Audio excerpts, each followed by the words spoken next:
At long last, BioWare has unveiled gameplay for their upcoming new IP, Anthem. Microsoft had the privilege of hosting the unveiling during their E3 2017 press conference. So, what are my overall impressions? Well, I was actually genuinely impressed by what I saw. I love that the first thing the gameplay demo does is shove a dude's face in front of the camera just to highlight how hard they've been working on facial animation. And yeah, I mean, the facial animation in this game looks pretty damn good. Pretty sure there's some facial capture involved there. Animations in general look all around phenomenal, both in-game and out, so that's already a great sign.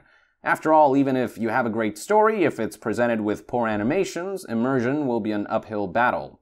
But judging by the gameplay presentation, animation is one area where Anthem should have no trouble with. The game as a whole truly does look beautiful, both from a technical and artistic standpoint.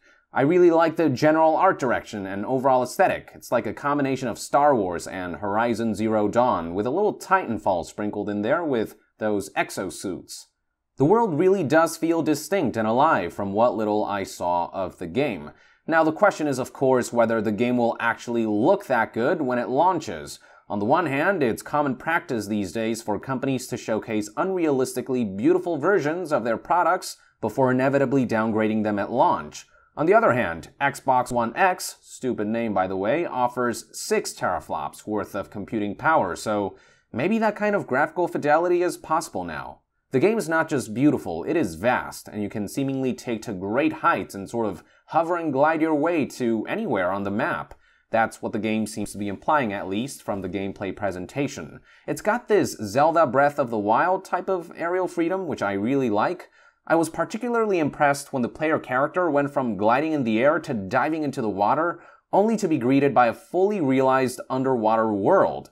But again, how much of this they can actually deliver on in the final game remains to be seen. Gameplay-wise, all of the mechanics look really solid, from navigation to combat. The game's third-person gunplay in particular looks really solid, with guns giving off impactful feedback both visually and orally. Furthermore, some of the special weapons you can deploy against enemies look satisfying as hell, whether it's the powerful mortar or the barrage of homing missiles that remind me of Pharah's ultimate from Overwatch. As far as Anthem's fundamental system goes though, there is no way around it, it's pretty much Destiny. Like Destiny, the game is clearly persistently online, allowing players to join in or hop out of squads at any point in time to partake in cooperative missions. However, I will say that unlike Destiny 2, Anthem seems to strive towards taking the semi-MMO action genre, if that's what you want to call it, to the next level. This could be just me, but Destiny 2 feels more like Destiny 1.5 from what I gleaned. It's more of the same with improvements across the board.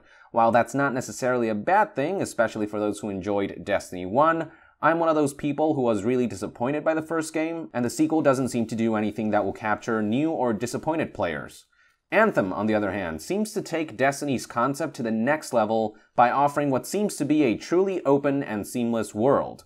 Not once did I see the seamlessness of the world interrupted or bogged down by menus or loading screens. It's a small thing, but it goes a long way in selling the authenticity of the world and in helping me stay immersed. So at the very least, I would say that whereas I have no interest in something like Destiny 2, Anthem actually has got my attention. It just looks far more ambitious and different. So the bottom line is this: if Anthem can launch looking and playing like in the gameplay presentation, and if the game ends up featuring a truly compelling story, BioWare might just deliver something special here.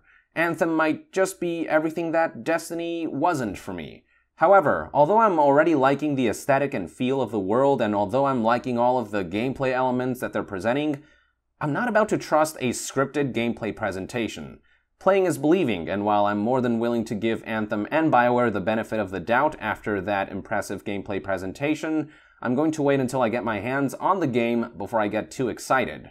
It just looks too good to be true right now. So to make a long story short, I like what I'm seeing of the game, I'm genuinely compelled by it, but I don't trust it quite yet. But hey, at least I can say that Anthem has got my attention, and I pray that the game delivers everything it promises. Let us know in the comments below what your opinions are about Anthem after finally seeing some gameplay footage.